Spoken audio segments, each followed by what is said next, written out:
hello to the Alumnair community and welcome to this profile interview today with Terry Virts. And we're really excited to talk to Terry today. Alumnair is a community-based website. We're a do-good website, and we're about supporting people in the aerospace and the travel industries. And we want to help everybody to stay ready for the next leg in their professional journey when the whole aviation industry rebounds. So over to you, Stefan, if you'd like to kick off our interview with Terry today. Sure, and we are very pleased to have Col Terry Virts. I think you flew more than 40 aircraft. You have been F-16 pilot, and also you have been astronaut, so that's very interesting to have your experience on that, and the International Space Station commander. So that's also, that was one of your achievements. So yeah, it's today we're going to talk about flying and about how to rebound and how to work on this to manage the difficult turbulences we're facing right now. That's a great topic. Obviously, very important to a lot of people, including me. Everybody's been affected by COVID for sure. Great. So let's get straight into the questions then, Terry. All right. And my first question for you is, what is your personal relationship with flying? Well, it's something that I fell in love with when I was a little boy and I wanted to do growing up. I didn't do a lot of flying as a kid. My dad would take me to the local fair and I got to fly in a biplane when I was like 8 years old. And then, I got to fly in a Cessna once or twice, but I didn't do a lot of flying until I got to the Air Force Academy and I became a glider pilot. And that was, I fell in love with that. I love flying gliders. I hoped, but I didn't know that I would eventually get to fly the world's biggest glider, the space shuttle. And then, I got my private pilot's license. I went on to be an F-16 pilot in the Air Force, which was amazing. That was the dream airplane for me. And then, I was lucky enough to get to be an astronaut. So I have had this kind of broad, flying career since I was young. My first, I started at the Air Force Academy when I was 17. So it's been a while. Well, amazing. And you have a very international pilot experience. You have been to the Col Terry in France. You speak perfectly French. Right. You have been F-16 pilot, deployed in Korea, in Germany. You have been off to the space shuttles, and you flew on the Soyuz from Russia. What are the main aerospace characteristics of these different countries you work with? Russia, France, and so on. I did have, and I also lived in Finland as an exchange student when I was in high school. So, having an international ability or a desire or, having the ability to work around the world is really important, obviously, for pilots. Being able to speak English is really important in the aerospace industry if you're not, American or British. If we didn't have that one language, imagine if you had to speak the local language every time you flew to a different country, it would be a disaster. So I think that's an important skill, for anybody who wants to be in the aerospace industry, is just being able to work with people from different countries. It was really interesting for me flying in France. France had a much more pilot friendly, flying focused culture. Even the French Air Force was much more focused on flying than the US Air Force was. I flew lots of different airplanes in France, and I really hardly flew anything in the US at the Air Force Academy in America. I got my first jet ride in a Fuga Magister, which is this, historic, one of the first jets. That was really fun. I got to fly with the PAF, the Patrouille de France, the French Thunderbirds. That was really cool. So I loved flying in France. And then in Russia, also, it was a different kind of unique focus. The way they do things is different. And it works, obviously. It's just a different philosophy than American, they both work. But it took some mental adjustment to figure that out. Can you imagine? Yeah. It's like going QFE to QNH for the pilots out there, right? Like in Europe, they tend to set different altimeters than in America. Can imagine. Yeah. So Terry, you've just said about, mental agility and mental adaptation and so on. And our next question is exactly about that. Because I know that at least I read somewhere, you've done 3,400 rotations of the Earth in the International Space Station. You have a total of 19 hours spacewalk. Now, spacewalk may not mean something to everybody. So it means that you were outside the station, actually walking outside in space outside the station, right? 19 hours in total. My question is around mental preparation. So what kind of mental preparation do you need to do for that kind of challenge? And if I can add a second question in there from one of our LinkedIn community, there's a question about, is there a comparison between, weightlessness and being so far away from gravity and resilience and resourcefulness? So that's a big question. I hope you got it. That is a big question. Well, the first one I'll talk about is the preparation. So every time you go flying, you need to have a plan. You don't just take off and then pull back on the stick and go, all right, where do I go now, right? Like you need to have a plan of what you're doing. And if you're just going to take off from here and land there, it's a pretty simple plan. You check the weather, make sure the airport's open, make sure you have enough gas, that kind of stuff. If you're flying an F-16 mission at low altitude with, 8 airplanes, and there's going to be bandits, there's going to be red air, but bad guys, and you have complicated targets, then your planning turns into hours and days of planning. And then if you're going to go to do a spacewalk, it was like, the planning just increased even more. There's so much work to do. You have to get all of your tools organized. And that sounds simple, but we must have spent like 20 man hours on this one spacewalk, just getting all of the bags of tools organized, because you have to have, the wrench on top of the box that you're working, and that needs to be here, it needs to be pointed this way, not that way, and everything has to be organized. You have to write down the serial number of every single tool. So the mental preparation for doing spacewalks was a lot. And then the actual spacewalk, when you're outside, NASA plans them for about 6.5 hours roughly per spacewalk.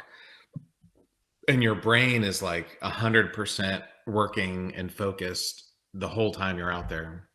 So it really is an exhausting thing doing a spacewalk. So every mission, if it's flying, if it's in space, or if it's, in your startup company, every mission requires planning. There's a quote by Eisenhower, and this is from World War II. And he said, plans are worthless, but planning is indispensable. So that's my thought on planning. It's super important.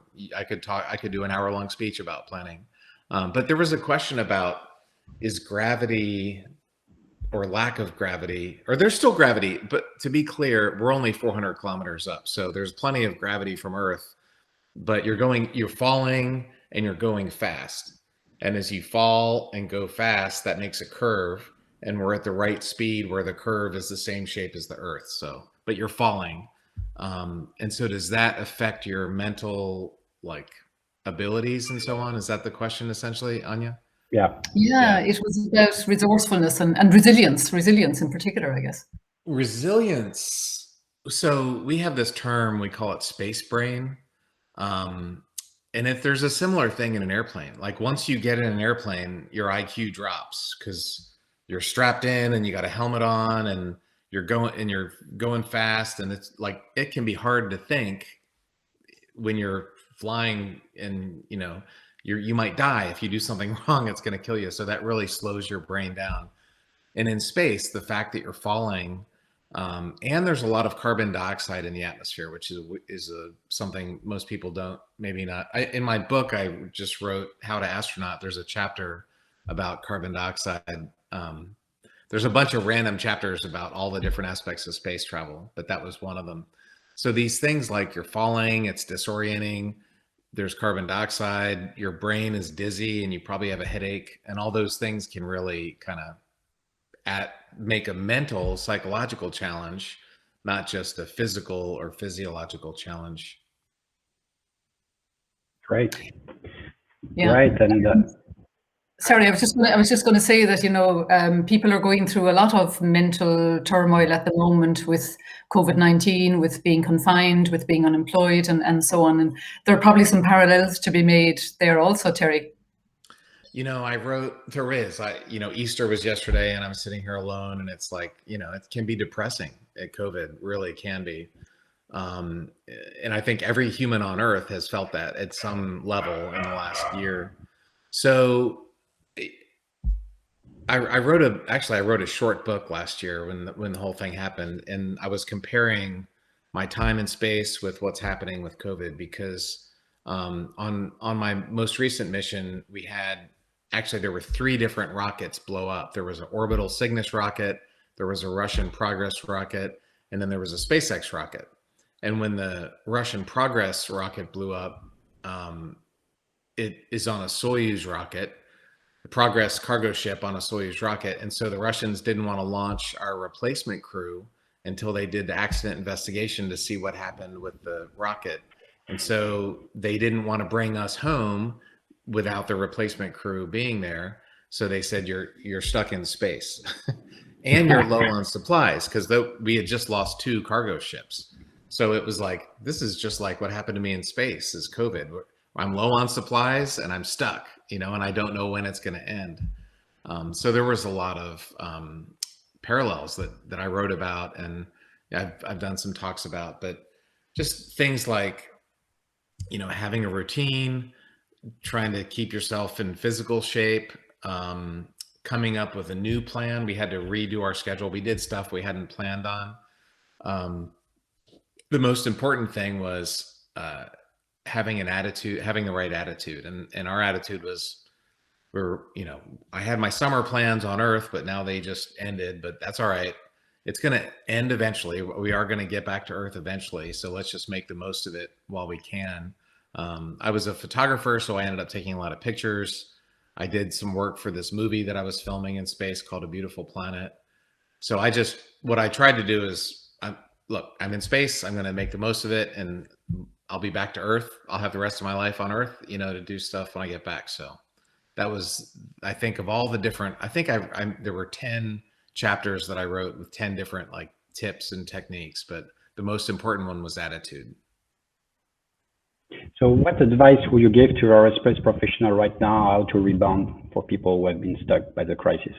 So, you know, it's easy to say, just hang in there, be positive. If you got to put food on the table and the kids are hungry, right, that only goes so far. There's really practical things. My neighbor is an airline pilot. He's a United airline pilot, hasn't flown for 14 months.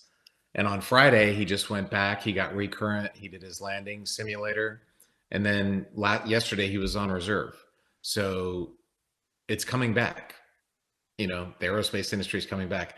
I actually just bought some United stock because people are going to start flying again. I think this is a great time. So there's one advice is this is kind of a good time to buy, buy low, sell high. The aerospace is low, and this is maybe a time to get in. People are going to start flying again. But the other thing is, so for me personally, I retired from NASA a couple years ago, so I'm not a professional pilot anymore. But I'm a speaker. So the way I earned money was by doing corporate talks or, speaking, and that ended completely. 12-year ago, so 13 months ago was my last talk. So like my income was really good. I had a really good couple of years, and then it went to zero like overnight. So I kind of pivoted. I really changed what I'm doing. I had this time suddenly, so I did some writing. I finished writing my How to Astronaut book, and then I wrote another book. I got some work done on some TV shows that I want to do, and I'm starting a renewable energy company with a friend, and that's going very positive. Actually, I was just talking with someone in Singapore last week about that investment. And green energy is a up and coming field that is huge. There's a lot of money going in that direction, and that's kind of the future. So I think sometimes you need to look at, sometimes the world changes, and Darwin has a great quote. It's not the strongest who survive, it's those who are able to adapt who survive. And so you kind of have to decide, are you going to stick it out and wait for aviation to come back? Because I think it will come back. Or is whatever your background is that not going to be the future? And should you pivot to something else that is going to be the future?